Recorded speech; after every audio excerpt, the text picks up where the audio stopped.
Have you heard about Zorbello? Me neither. Do you like black watches? Same here. Will this watch manage to capture your attention? Well, so right off the bat, we're going to take a shot at this watch. And I'm going to be honest and say that I'm not a fan of black stainless steel watches. Now, I must admit though, that I started in my hobby with a black stainless steel watch that was gifted to me by my wife, a Mobado Museum. And for the longest while, I think they're the coolest thing. But now I've grown to not like them, or at least prefer the bare stainless steel over these coated watches.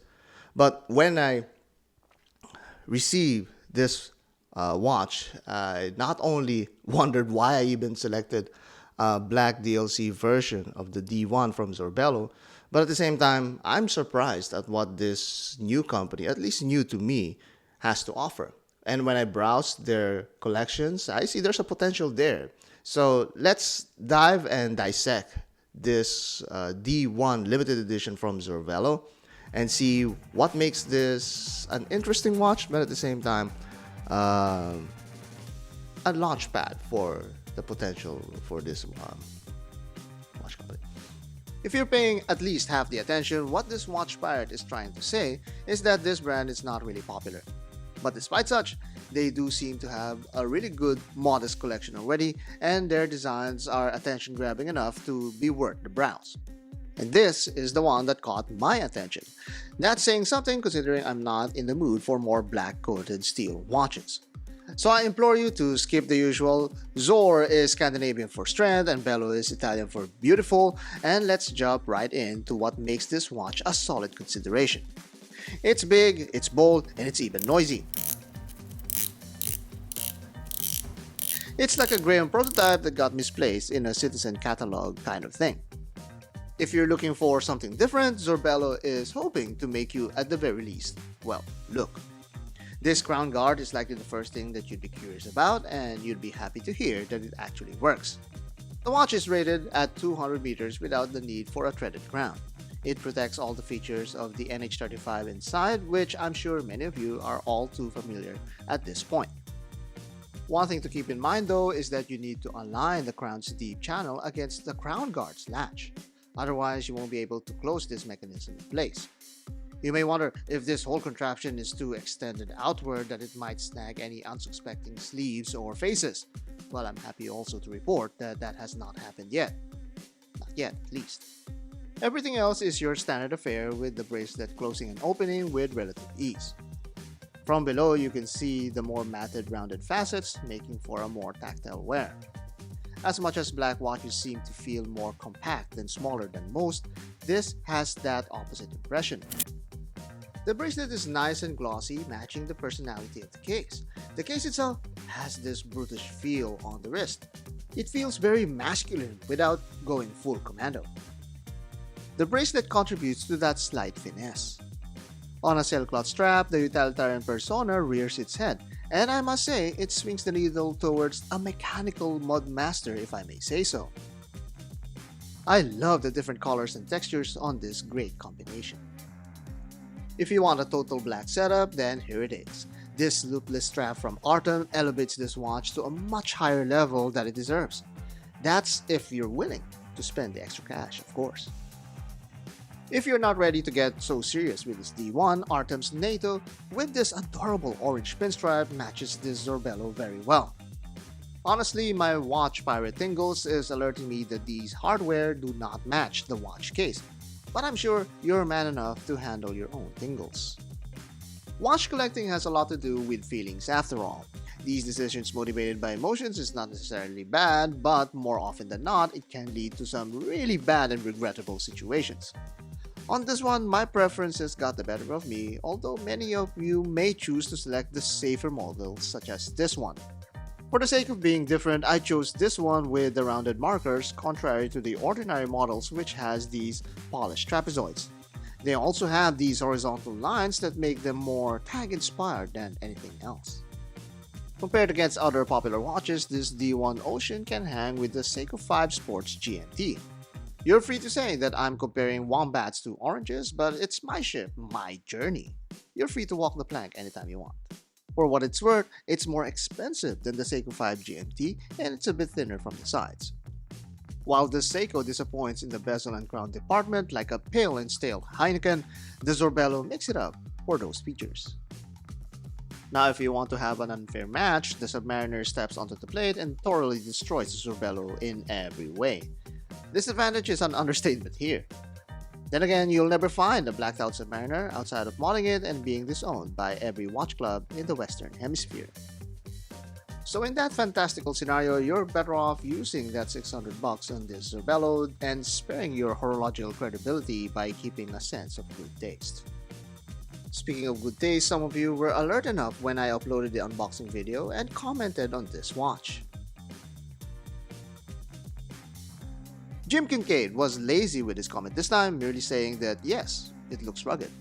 135 Eye Pocket Rocket seems to have every microbrand in the world, said that he has the second edition Tourbillon, and yes, he's very happy about it. While SHJ2000 is keeping it real by saying it's nice, yet he doesn't need any watch with an extra security gadget on the crown. It's too chunky. When looking closer, there are some notable things that deserve merit, while there are other areas that may not be worth the price of ownership. A massive part of the appeal is the black DLC coating. It's applied well enough to let some of the textures show so you can enjoy some contrasting brush and polish facets. Some prefer this type of coating because it adds an extra layer of hardness to the watch, preserving its coat a little bit longer against its IP counterpart. This is evenly applied all over, a good indication of refinement. I've seen far too many watches that assemble their parts and apply their coating later, creating these unsightly spots of bare metal. None of that is visible here. The crown latch mechanism is very easy to access because it's very prominent and protruding over the crown. There's a satisfying snap and click to it as well. I never experienced accidentally unlatching it, so you can feel confident wearing the D1. I guess it's another thing to fidget with. On the other normally playable part of the watch, the bezel has these raised markers that reminds me of older Tag Heuer divers. You can still see the textures here and there, but some of the sheen is lost because of the thickness of that DLC coating. It's the dark side of that application, if I may. The best part of this piece is its supreme contrast.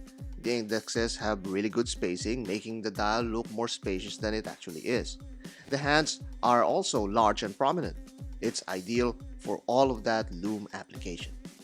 And yes, I can confirm it's great. Not Seiko great, but very good. I love that orange accent that gives a splash of life to this otherwise dark timepiece. While there is a good amount of anti-reflective coating, the dial elements are quite shiny. I think this is a good way to make your brand and dial text very prominent without making it look tacky. The rest of the watch is covered in this somewhat soft black sheen that exposes how thick the DLC coating is.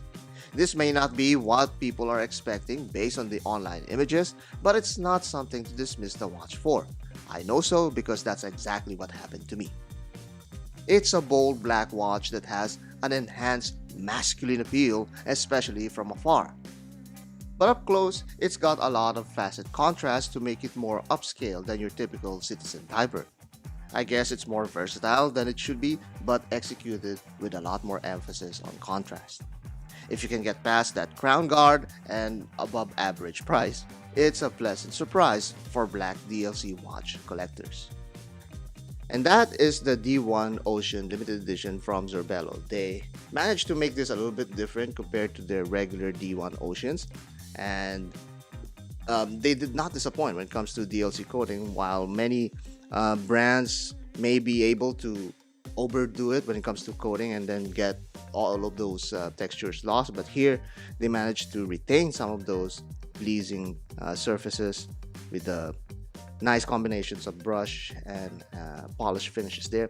There's still some parts that I understand that many people will not like, especially that divisive crown guard mechanism, but at the same time it's a nice and well contrasting watch that you won't be ashamed to wear anywhere, and actually it looks really nice. There's a lot more You could go wrong with other Swiss brands such as Tissot and even Citizens with similar designs, and here it's solidly built and well proportioned when it comes to the dial.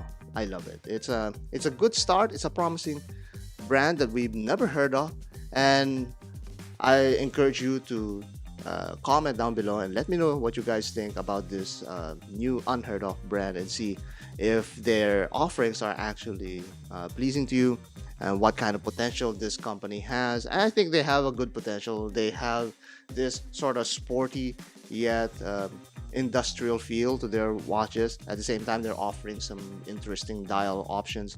So let me know what you guys think.